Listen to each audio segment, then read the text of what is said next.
सांग माने आज आम मैंने देखा कम खर्च पोटल चाष कम खर्च अधिक इनकम। तो देखा मोर भाड़ी साहाଯ୍य जो पोटल चाष करती सेटा देखा। तो रंजा साहाଯ୍य भी जो करती सेटा भी आपण मानू बतेबी। तो केमिति कौन भाड़ी साहाଯ୍य केते इनकम हुए, रंजा साहाଯ୍य केते इनकम हुए, तो सेटा देखिए केते खर्च केते इनकम हुए सेटा चलतु देखा। आपण मानू देखो ये देखो भाड़ी साहाଯ୍य जो आमर पोटल चाष करा जाए, ये देखो पोटल चाष भाड़ी साहाଯ୍य करा जाइछि।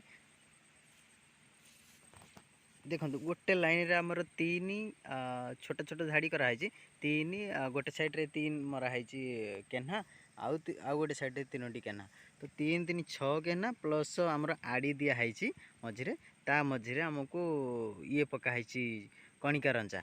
तो ता ऊपर आमर मला जाइछि डंक को, ये देखो। तो एथिरे कौन आपण मानकर बहुत भल गोटे फायदा हुए। तो से फायदाटा आपण मानू कहि देखो कौ टाइप से फायदाटा आमर लाभ अधिक कौन होता है, रंजा अपेक्षा लाभ आमर एथिरे होता है। तो एथिरे मेन पॉइंट कौन है ना, आम रंजा प्रति वर्ष रंजा पोटल रे प्रति वर्ष आमको रिपेयरिंग करिया पड़ी थाए। रंजा जब देकी आम पोटल चाष करिथाउ ना, तो से गुड़ाक आमर नष्ट हो जाए प्रति वर्ष, ताकू नुआ नुआ रंजा मिसेकी दबाक पड़ी थाए। तो एथिरे कौन ना आम बाउंश मूली पोती तो छोट छोट जो रंजा दिखाई से गुड़ा किसी कथा नहीं, से नष्ट भी हो गले भी आमर डंक उपर मालिकी रहिबो एथिरे। तो सेथिरे कौन ना डंक माली थिबा जगार जो रंजा जगार रंजा गुड़ा जदि भांगी जीव ना, से रंजा पड़ीगला ता संगे संगे डंक भी तले पड़ीगला। तो से गुड़ाक न रंजा मारिले से गुड़ाक हो पार नष्ट हो। तो एथिरे कौन भांगार चांस ना, पवन द्वारा भांगनी कि किसी ना, 3-4 वर्ष पर्यंत आराम से चलो।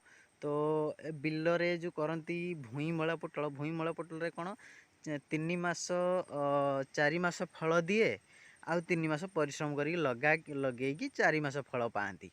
तो एथिरे कौन 4 वर्ष 3-4 वर्ष पर्यंत आम फल पाइपर। एथिरे खराब होबार नहीं, जमीक आम सार पिड़िया कीटनाशक प्लस खत एगुड़ाक आम गोटे थर दे था। मझे मझे आम मंदा मूल टे गात खोलिकी भी खत दे था। पिड़िया तो एमती दि जाए। तो ये कौन लाभवान होता है से आपण मानू कहूँ, ये देखूँ। तो एथिरे कौन होता है, तो डंक पतलारे माली थाए। डंक पतलारे मालिबा फल सी ये देखो डंक पतलारे माली थाए। डंक पतलारे मालिया फल सूर्यंकर किरण चारिआडे प्रति डंकरे आमर बाजी थाए। बाजिया फल कि प्रति डंकरे फूल फल होता है। माने गोटे डंक बर्तमान तो तुला हो जाइए, औषध टी पड़ी ना, एमती देखूँ गोटे डंकरे पूरा लाइन रे 5-7टा 10टा लाखे एमती पोटल होता है।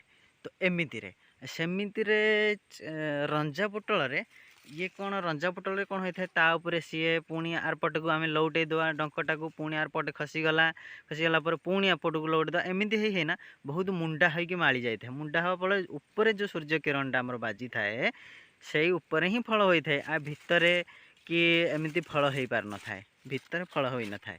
तो ये जो आमर पतलारे डंकटा माली, पतलारे डंक प्रति डंकरे प्रत्येक जगार फल होता है। तो रंजा पोटल रे एटा हो पार न थाए। रंजा पोटल रे आमको परिश्रम होता है, सबकिछि होता है। प्रति वर्ष भी आमको रंजा रिपेयरिंग करिया पड़ी थाए। तो एथिरे रिपेयरिंग करिया पड़िबनी, प्लस आमर डंक पतलारे मालिबो, पवन फवन हेले पड़ीबार नहीं, भांगिबार नहीं, आउ फल भी भल दब। पतलारे जेतेबेले डंक मालिबो, पतलारे डंक मालिला माने सूर्यंकर रश्मि सबुआड़े बाजिबो। बाजिया फल कि प्रत्येक गंठी रे गोटे डंकर प्रत्येक गंठी रे सी फूल फल होता है। तो एथिरे कौन बेनिफिट है आपण माने जानिले। तो एमती आम चैनल को देखु था, लाइक करूँ, शेयर करूँ, और नुआ नुआ वीडियो देखा आमको मोटिवेट करूँ। तो धन्यवाद, थैंक यू।